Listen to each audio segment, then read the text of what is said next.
I'm Brian Shelton, and you're listening to Harper Talks, a co-production of Harper College Alumni Relations and Harper Radio. Today on Harper Talks, I'm excited to speak with someone whose name I'm going to butcher, so I am just going to ask her to say it for me. Esmeralda Guerrero Lopez. See, I can't roll the R's. Anyway, we're so excited to have you here today. She's a graduate of Harper College and currently serves as the coordinator for student diversity initiatives here at the school. She joined me in the WHCM studios in the A building on campus. Thank you so much for being here. Thank you for having me. I'm super excited. I am super excited to have you here as well. So much stuff going on at the college that I want to talk to you about. We were chatting before the show that you run a group that I don't even know what it does. And so there's so much to learn. So I'm really excited to chat with you. But I do want to ask you, what was behind your choice to come to Harper College as a student? Because you are a graduate of the school. Why'd you come here?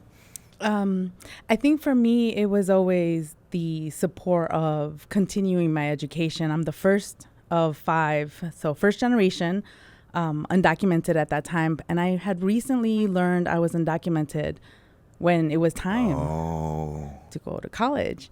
So I was looking at what options there was for me. And I heard a lot of people were coming to Harper College, and I thought, okay, it's affordable.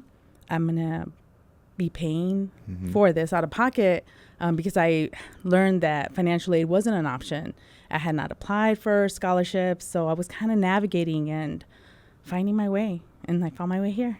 That's fantastic. Can we talk about that for just a second? So a good friend of mine found out that he was undocumented when he went to ask his mother for a Social Security card to apply for a job, and she's like, oh, I have a story to tell you, right?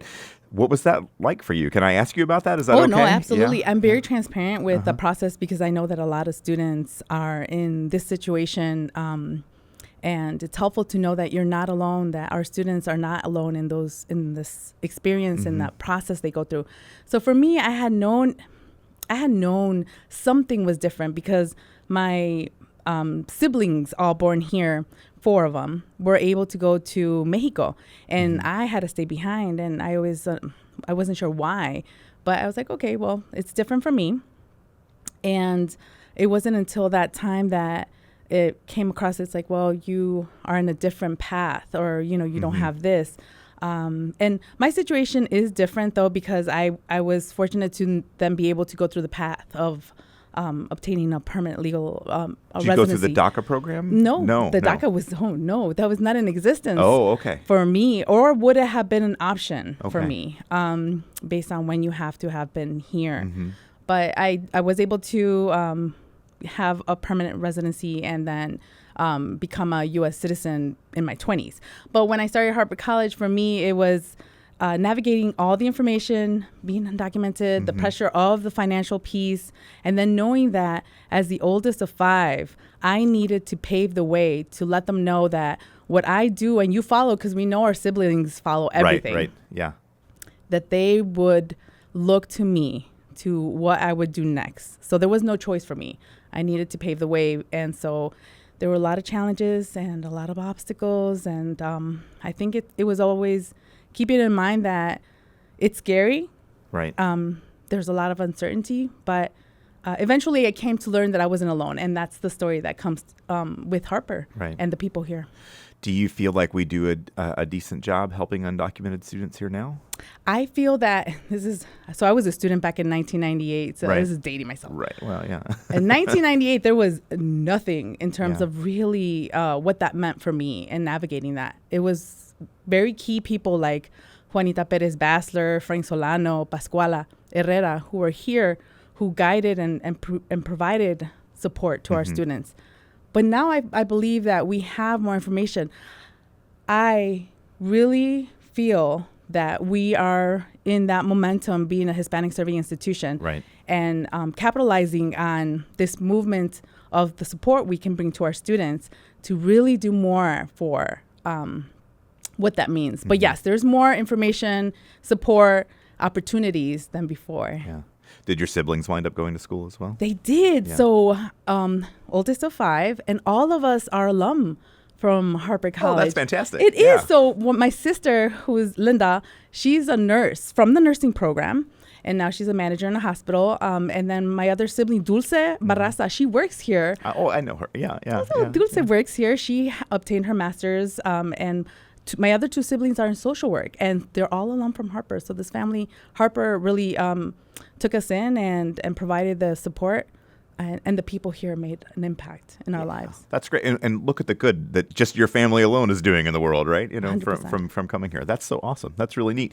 Hey, while you were here, I know that you were heavily involved in stuff. You got involved in student government and Latinos Unidos and all that sort of thing. Tell me about being involved on campus. Why was that important to you when you were here? Yeah, so I tell this to all my students because I've been in higher ed for 15 years and only 7 years here at Harper. Mm-hmm. Harper was my second home. And if it wasn't because of the key people I had mentioned, I would not have been as successful in navigating higher education as I was. Because at first I would it was come to school, go home, work. Come to school, go home, work. But I didn't feel there was a connection then for me here or that sense of familia, family that we want our students to have, all of our students to have. So when Juanita, one day I saw her and she said, hey, come to Latinos Unidos. And I was like, okay. But went to class and I was like, I'm busy. It was the third time that she asked me that. I was like, okay, let me see what Latinos Unidos is about. Right. And that meeting, that sense of familia, that it engulfed me in how it helped me feel at home. And I felt like this was a place for me. And so then I continued to come. Mm-hmm. And through that engagement and welcoming space, and we're talking about 100 deep students back in those times, I became involved. I said, you know what, I'm afraid. There's this sense of, as a Latina first generation, there's this fear of going above. Sometimes that you feel that you aren't ready or able to, but for me, it was a lot of this that helped me move forward in life and my career aspirations and opportunities. So with Latinos Unidos, I became president in 1999. Of course you did. Which is crazy because we started the first Sabor Latino event. And this is the 25th annual now on October 11th. Tell me about the event. What is that? Yeah, so when we did it back in 1999 in December, it was a way to bring cultural awareness to the plethora of different performances, really mainly brought to you by students. Different performances from dance, song. And that in those times, it was a way to then maybe fundraise some money so that we can use as an organization. And we would have this show open to the community, but there was a cost, so like $5. And then it continued on even after I left.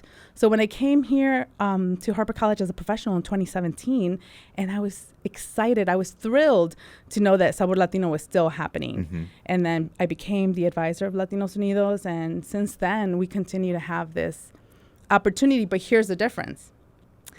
When I started my position in the Office of Diversity, Equity, and Inclusion, I thought this would be the way to support our students, because a lot of the times we leave what is the visibility of engagement to the students, whereas if we support them in the way that now it's run by an office, and it makes sense, Office of Diversity, Equity, and Inclusion, that they don't have to feel that stress to then have something for the community and the students. Yeah, they can just be there and belong, right? They can come and participate, have fun, learn, but they don't have to feel that crunch of, I have to coordinate this. Right. Fun. Good stuff. All right. So you were here as a student, and then you went off and did your thing, and you came back here as an employee. Let's talk about going off and doing the thing, right? You transferred out of here to UIC. What was that like for you? So, I love that face. not only the face, that sigh. Not many people talk about the failures that happen, but I believe that it is in the failures that we are able to grow, in the challenges where we learn. UIC was great for me because it offered an opportunity as the first of 5 to go out on my own independently. But also it was freedom. So I didn't balance as well. I joined Greek Life, Alpha Psi Lambda Co-ed Incorporated, Co-ed Fraternity Incorporated, and I couldn't balance. Yeah. So I fell behind and I was kicked out of UIC. Oh, goodness. Yeah. I was kicked out, but that offered an opportunity for me to learn and be like, you need to do better at how you balance life, activity, involvement. And so for me then, that helped me when I went to Northern Illinois University to be able to be involved, but also to balance what was all my priorities. And I graduated with a high GPA, 3.5, and I was able to do both. Well, see, that's great. And I'm glad that you tell that story and don't hold back from it, because I do with my students all the time, because we'll talk about, writing and struggling with writing academic papers and that sort of thing. And I'm like, my first semester of college, I had a 0.98 GPA, and now I'm a college professor, so you can figure it out too, and so we have to talk about those failures and when things don't work out, and then how that helps us grow into being other things. Because I think a lot of times our students see us and they're like, oh, well, this person has their stuff together and I don't have my stuff together. Yes. I don't have my stuff together today sometimes, So, yeah. So what was NIU like for you, though? NIU was fantastic. And it felt like I was living on my own, like a single, because I had my apartment. At UIC, I didn't. I was commuting. That's hard, yeah. It is. That commuter going back and forth, it was grueling. But being on campus, I felt like, oh, wow, this feels really nice. So it was a different experience. I could say I did community college. I was in the city, and then I lived on campus. So I think the independence, it brought the flexibility to then manage the resources on campus, the nightlife. And I'm not talking about party life. I'm talking about the night scene, being on campus when it's after 5 and there's still life on campus. That was really nice for me. And they had a Latino, still do, a Latino resource center that I then connected in different ways than beyond Greek life for me. That's really cool. So you had all those experiences there, but you were prepared academically by Harper to go to UIC, but you just personally weren't ready. That's basically what it boils down to, right? No, so. And being the oldest, Latino, but for me, as a mujer, as a woman, there was a lot of restriction, and the oldest. So when I went to UIC, that was the most freedom at first for me to be like, oh, I could do all of this. And in all honesty, I joined Greek life because I was looking for what Latinos Unidos offered full time. And I meant like forever, for life. But Latinos Unidos for me as the organization was family. And so I was looking for family. So Alpha Psi Lambda Co-ed Fraternity Incorporated is familia, is family. So I was like, yes, let's do this. But I didn't balance everything the way I believe all students can definitely do. Yeah, that's really cool. Thanks for telling that story. I really appreciate it. A lot of people would shy away from doing it. I think it's very important to tell these stories. I appreciate you doing that. So talk to me how you got back to Harper as an employee. How'd that happen? Yeah, so I took a little while before I really realized what career path I was going to take. I actually, after completing my baccalaureate degree in psychology from NIU, I was offered a fellowship with the Illinois Coalition for Immigrant and Refugee Rights as electoral campaign manager. And I said yes, because, I want to make a difference in the community. I'm all about the community. So I was there, and it was a really great opportunity to work with the Resurrection Project in the city and bring out the vote and increase registration. But for me, I felt like I want to marry what is empowerment of students in higher education. So I went back for my master's in higher education at Northeastern Illinois University, and then I started becoming, that's where my professional life started, doing involvement with events on campus, and then applying for the satellite location, which is called El Centro at Northeastern Illinois University, and working my way as a coordinator and assistant director. So for me, higher education made the most sense, working with the students in that way. You're able to give back and to help as well. Yes, in different capacities, because I've been fortunate to be in many different roles, not only in higher education, but in life, like many different hats. I'm curious, you were here as a student and you were really actively involved while you were here. You went off, you did your thing, you different jobs and sort of thing, and you come back here as an employee. And now as an employee, now that you see how the sausage gets made, so to speak, how's it different being an employee here now versus when you were a student? How's your perspective changed? Careful how you answer. No, I'm just kidding. Who's listening? No. Who's listening? Yeah. Well, I think keeping true to what it is. If you work making movies, you don't have that lackluster of the movies and it happens, because you know how that magic happens. And for me as a professional, I'm behind the scenes now. And I see how the magic happens for the students. So the students aren't seeing how it happens. In the end, so long as it happens for them and they have these opportunities, that for me is the most rewarding. Of course, I now see behind the scene how things happen and what it takes to make those things happen. A lot of work and flexibility. But the main key of it is really working in a community sense. We're a community college. So that community piece has never faltered in what I've done and what I bring and where I'm at. And but yeah, it's different. They get the presents. We're making them behind scenes. Yeah. Do you think the students should know about the background, or you think we should just let them enjoy? I think we let them enjoy. Yeah. And that was a reason why I thought it was very important to have these additional supports for Latinos Unidos in regards to some of the things they were already doing. Right. Because we want our students in the end, first and foremost, they're here for their education. Then they have everything that they deal with, family, and then it's let me have fun. But let me have fun in a way where I learn, I'm excited, but I'm not being taxed. Yeah. Cool. So what is your job as the coordinator for student diversity initiatives? I mean, what's that mean? What's your day like? I mean, I know every day's different, but what's that like? Yeah. So this position to Harper College is new. I've been in this position for 3 years. And at first it's diversity, equity, and inclusion. So it is a position that you get pulled in many different other areas. We work with policy, procedures, making sure that the voices of the students are being heard in spaces that they might not be in. And for me specifically, the populations that I oversee are Latine, so Latino, Latina, Latinx, Latine student population, our undocumented student population, international students, and our Asian American Pacific Islander student populations. And we have 2 additional coordinators, and we have populations we serve. And then we also are part of our employee resource groups. And I'm part of DREAM Employee Resource Group, not only through this role, but also in the engagement. I've been involved with the DREAM for, I would say, 6 years.